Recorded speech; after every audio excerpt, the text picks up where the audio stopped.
Emri, urdhri për të mirë dhe nehi, pengimi i së keqes. Thirrja në të mirë dhe pengimi i së keqes është shtyllë e Islamit.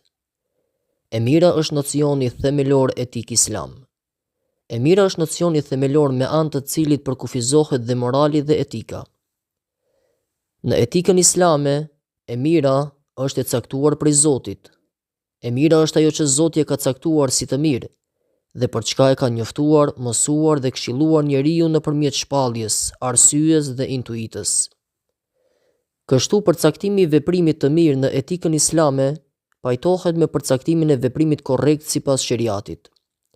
E mirë është ajo me të cilën Zoti është i kënaqur dhe që në kënaqësitë e tij me kënaqësi na sjell lumturi, na fut në xhenet. Allahu i madhëruar thot: O ti shpirt i bindur plotësisht, kthehu te Zoti yt i vetkënaqur e i pranuar, hyr në turmën e robërve të mi dhe hyr në xhenetin tim. Kaptina El Fajr, ajeti 27-30. E mira dhe e keqja. Bërja mirë dhe pengimi i së keqes është ndër parimet themelore të etikës dhe mësimit islam. Allahu i madhëruar thot: Nga ju le të jetë një grup që thërret në atë që është e dobishme, urdhëron për punë të mbara dhe ndalon nga e keqja. Të tillët janë ata që janë të shpëtuar. Kaptina Ali Imran, ajeti 104.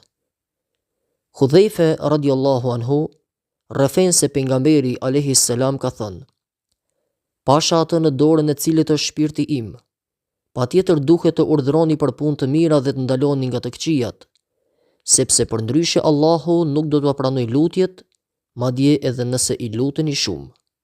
Transmeton Tirmidhiu. Në terminologjinë islame përdoret edhe termi ma'ruf. Allahu i madhëruar thot: Dhe kapuni që të gjithë ju për litarin e Allahut, e mos u përçani. Përkujtojeni nimetin e Allahut ndaj jush, kur ju ishit të armiqësuar e ai i bashkoi zemrat tuaja dhe ashtu me dhuntin e tij aguat të jeni vëllezër. Kaptina Ali Imran, ajeti 103. Gjithashtu thot: Ju jeni një popull më i dobishëm, i ardhur për të mirën e njerëzve. Të urdhëroni për mirë, të ndaloni nga veprat e këqija dhe të besoni në Allahun. Kaptina Ali Imran, ajeti 110. Njeriu obligimin e thirrjes në të mirë dhe pengimin e së keqes, el emru bil ma'ruf wan nahyu anil munkar, e ka deri në ditën e gjykimit. Ky obligim nuk është personal, por shtrihet dhe te familja, të afërmit dhe njerëzit në përgjithësi. Pejgamberi alayhi salam ka thënë: Kur dikush nga ju sheh një të keqe, le ta ndryshoj këtë me dorë. E nëse këtë nuk është në gjendje, atëherë le ta ndryshoj me gjuhë. E nëse edhe këtë nuk mundet, atëherë së paku le ta urrej me zemër, por kjo është shkalla më e ulët e imanit. Çdo musliman duhet të ketë koncept të qartë ndaj së mirës dhe ndaj së keqes, apo të gabuarës.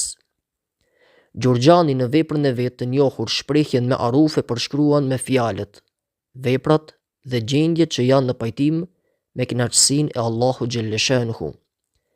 Ndërsa shprehjen munker e përshkruan si fjalët dhe veprat të cilat nuk janë në pajtim me kënaqësinë e Allahu xhelleshanuhu. Vetëm kur përmbushen kërkesat e emrit dhe nehjit të Allahut, pra të mirës dhe së keqes, njeriu mund të shpresojë në mëshirën dhe dashurinë e Allahut ndaj tij. Të gjithë dietarët musliman janë të mendimit se thirrja në të mirë dhe ndalimi i së keqes është detyrim, vajxhib i përhershëm për të gjithë brenda mundësisë që kemi, të cilën nuk e kemi të përkufizuar, apo më së miri na e trajton hadithi i cekur. Për hadithin e sipër Muhammed ibn Khalife ibn Umar Veshtani, njëri nga komentuesit e Sahihut të Muslimit thot: Thirrja në të mirë dhe pengimi i së keqes është shtyllë e Islamit. Kjo detyrë është karakterizuar si vajxhib dhe është pohuar me ixhma. Askush posa rafidive, një sekt shiit, nuk e ka kundërshtuar këtë. Personi që përpiqet ta përmbush këtë detyrë, duhet t'i japë rëndësi vetëm kënaqësisë së Zotit. As nuk duhet t'i friksohet sunduesit, as nuk duhet të hezitojë ndaj shokëve. Mik i vërtet është ai i cili të avancon ahiretin tënd, madje edhe nëse për këtë ta prish dynjallëkun tënd. Ndërsa armik e ke atë që ta prish ahiretin tënd, por qoftë edhe nëse ta avancon dynjallëkun tënd. Në rrafshin global, ky koncept kuranor sunetik është ruajtja e qetësisë, paqes, mirëkuptimit, kontributit për të mirë dhe kundër së keqes. Natyrisht thirrja për të mirë dhe pengimi nga e keqja kërkon dije, sepse pa dija çon në lajthitje të tjera dhe interpretime të gabuara.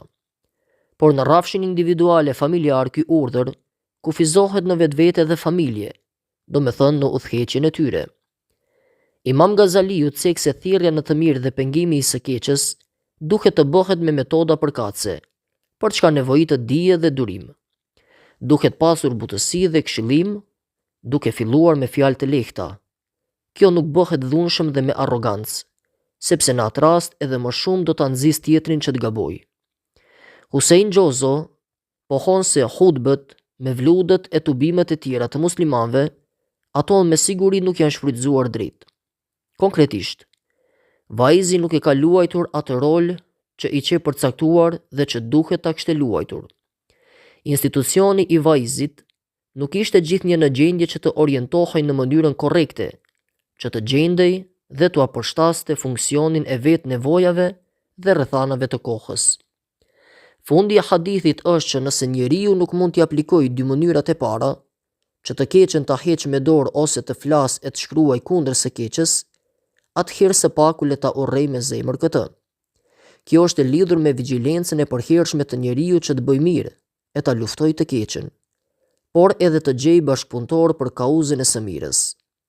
Nuk është mjaftueshme që të mos gabosh si individ e për të tjerët mos të bezdisësh, sepse kjo gjendje do të arrisë të keqen dhe të këqind. Allahu i madhëruar thotë: dhe nëse ja ktheni shpinën, ai do t'ju zëvendësojë me një popull tjetër. Ata pastaj nuk do t'jenë sikur ju. Kaptina Muhammed, ajeti 38. Përfundim. Besimtari musliman me vetdije të plotë dhe vigjilencë të përhershme duhet të angazhohet në anën e së mirës, të dobishmës, të fryqshmës dhe kundër së keqes, të dëmshmes dhe mizurisë.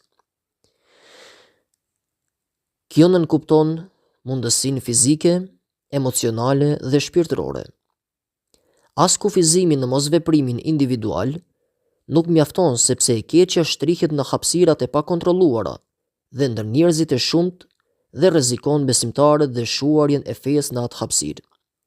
Përcjellja pasive e së keqes dhe mosveprimi në pengimin e saj është një lloj pjesëmarrje në të keqe. Allahu xhelleshanuhu paralajmëron ato që mjaftohen me mosveprimin keq nga ana e tyre. Ftesën e dërguarit ndër ju mos e trajtoni si ftesë të cilën ja drejtoni ju njëri tjetrit. Allahu me siguri i di ata nga mesi i juaj të cilët tërhiqen fshehtazi. Le të ruhen ata të cilët veprojnë në kundërshtim me urdhrin e tij. Mos t'i godas ndonjë ngatërresë apo mos t'i godas ndonjë dënim i dhimbshëm. Kaptina an-Nur, ajeti 63. Kjo delikatshmëri e emrit dhe nehjit, pra urdhrit dhe ndalimit, vërehet dhe në hadithin vijues, të cilin e cek alimi më i njohur bosnjak i shekullit 20. Ose do të thërrisni si duhet në të mirë dhe do të pengoni nga e keqja, ose i gjithfuqishmi do t'ju mundësoj më të këqinve në mesin tuaj t'ju hipin në qafë. E kur në gjendjen e tillë të bërtasin më të mirët tuaj, zërin dhe vajtimin e tyre nuk e dëgjon më Allahu. Thirrja në të mirë dhe ndalimi i së keqes bëhet për kënaqësi të Allahut dhe vetëm si e tillë mund sill dobi, larg interesit personal, lavdis dhe synimeve të ulta. Kjo pajtohet me thënien e Imam Shafiut kur thotë: kush e qorton vëllain e tij fshehurazi, e ka këshilluar dhe zbukuruar atë, dhe kush e qorton haptazi, e ka poshtruar dhe shpërfytyruar atë.